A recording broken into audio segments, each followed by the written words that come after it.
स्वागत है दोस्तों आप सभी का आपके अपने YouTube चैनल नेस्ट परीक्षा गुरुकुल पर। दोस्तों आज के इस वीडियो में हम शिक्षण अभिरुचि का महत्वपूर्ण प्रश्न देखेंगे। देखिए, अगर आप इंट्रेंस एग्जाम बीएड 2025 दिला रहे हैं या डीएड का दिला रहे हैं और कोई भी राज्य से हैं जहां पर जो है शिक्षण अभिरुचि पूछा जाता है टीचिंग एप्टीट्यूड जीके, तो ये वीडियो आपके लिए है दोस्तों। BEd entrance exam 2025, DEd entrance exam 2025, खासकर आप अगर बिहार से हैं तो बिहार उसमें जो है शिक्षण अभिरुचि पूछा जाता है। छत्तीसगढ़, झारखंड, मध्य प्रदेश, महाराष्ट्र, जितने भी राज्य हैं भारत के, और जहाँ भी ये शिक्षण अभिरुचि पूछा जाता है उसके लिए इम्पॉर्टेंट है दोस्तों। चलिए स्टार्ट करते हैं। यदि कुछ विद्यार्थी आपस में झगड़ते हैं तो शिक्षक के रूप में आप क्या करेंगे?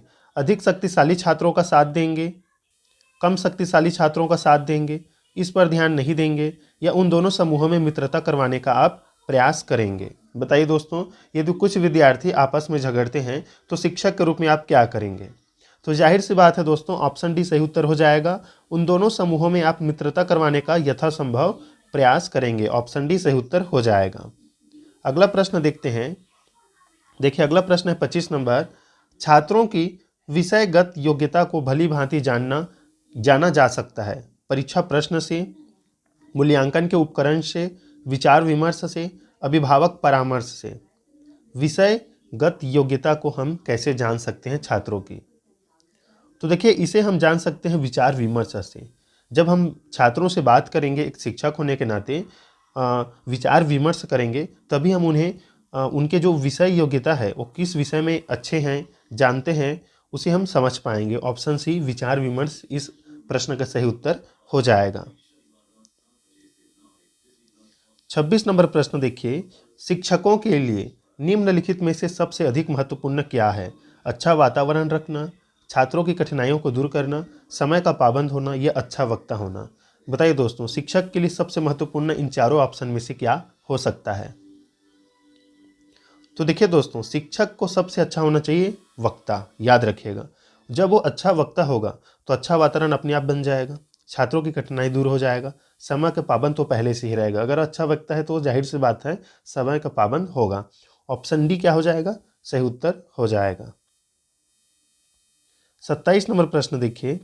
कक्षा में सृजनात्मक चिंतन के विकास हेतु शिक्षक को चाहिए कि वह कक्षा में उन्मुक्त वातावरण रखे, छात्रों को नियंत्रित रखे, उन्हें परंपराओं से हटने न दे, कदम कदम पर उनको सही दिशा प्रदान करे। तो देखिए, कक्षा में सृजनात्मक चिंतन के विकास हेतु शिक्षक को चाहिए कि वो कदम कदम पर उन्हें सही दिशा प्रदान करे। ऑप्शन डी जो है सही उत्तर हो जाएगा। 28 नंबर प्रश्न देखिए। कौन सा गुण आप छात्रों में सबसे अधिक महत्वपूर्ण मानते हैं? स्वतंत्र रूप से विचार करना, विनयशीलता, आज्ञाकारिता, या परिश्रमी। मोस्ट इंपॉर्टेंट प्रश्न है अभी तक का ये। बताइए, कौन सा गुण आप छात्रों में सबसे अधिक महत्वपूर्ण मानते हैं? तो याद रखिएगा, ऑप्शन ए जो है दोस्तों सही उत्तर हो जाएगा। स्वतंत्र रूप से विचार करना, स्वतंत्र रूप से अभिव्यक्ति की उन्हें स्वतंत्रता होनी चाहिए, तो यही जो है छात्रों का सबसे अधिक महत्वपूर्ण आप मानती हैं।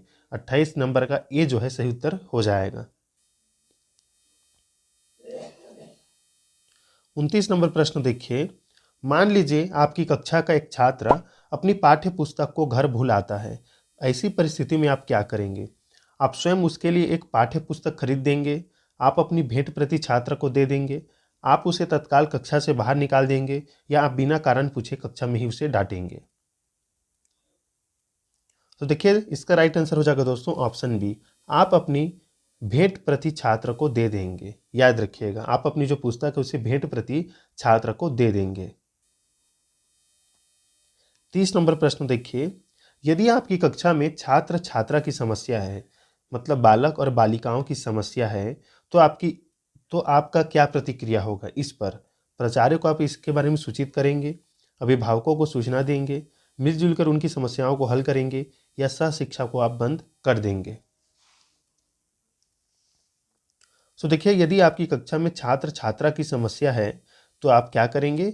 मिलजुल कर उनकी समस्याओं को हल करने का प्रयास करेंगे। ऑप्शन सी जो है सही उत्तर हो जाएगा। 31 नंबर प्रश्न। प्रायः ऐसा देखने में आता है कि कुछ छात्र कक्षा के बहुमत द्वारा पसंद नहीं किए जाते हैं। इसके निम्नलिखित कारण हो सकते हैं।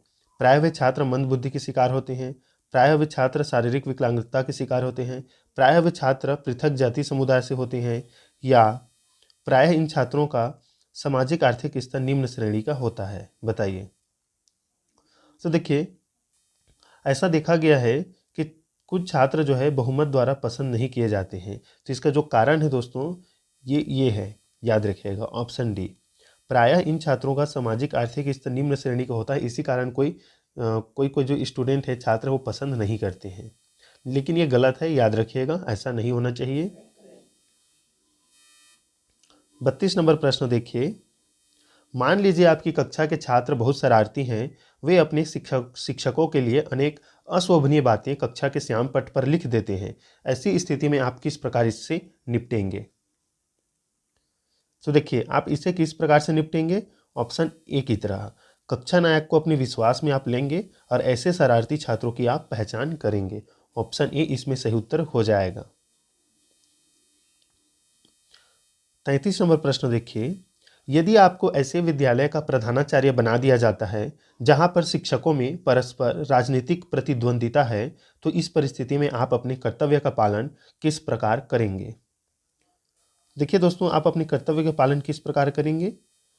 आप शिक्षकों के मध्य राजनीतिक प्रतिद्वंदिता को समाप्त करने का प्रयास करेंगे। देखिए, शिक्षक के अगर मध्य राजनीति है तो आप इसे स्वीकार नहीं करेंगे, इसे समाप्त करेंगे। ऑप्शन डी जो है सही उत्तर हो जाएगा।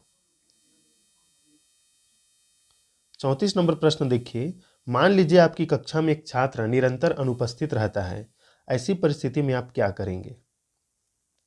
आप उक्त छात्र की रिपोर्ट प्रधानाचार्य को दे देंगे, आप उक्त छात्र के घर के निकट रहने वाले छात्र से घर का पता लेंगे और उनके माता पिता से संपर्क करेंगे, आप उक्त छात्र की अनुपस्थिति के लिए चिंताग्रस्त रहेंगे, आप कक्षा उपस्थिति रजिस्टर से उसका नाम काट देंगे। बताइए दोस्तों, तो इसका राइट आंसर क्या रहेगा?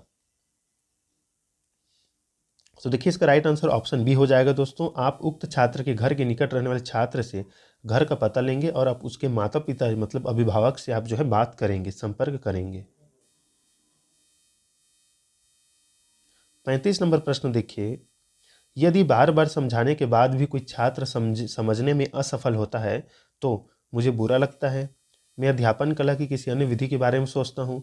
मैं अपने विचार अभिव्यक्त करने में अपने आप को अयोग्य महसूस करता हूँ। मैं सोचता हूँ कि वह छात्र वास्तव में मंद बुद्धि का है। तो देखिए, इसका राइट आंसर हो जाएगा दोस्तों ऑप्शन बी। मैं अध्यापन कला की किसी अन्य विधि के बारे में सोचूंगा।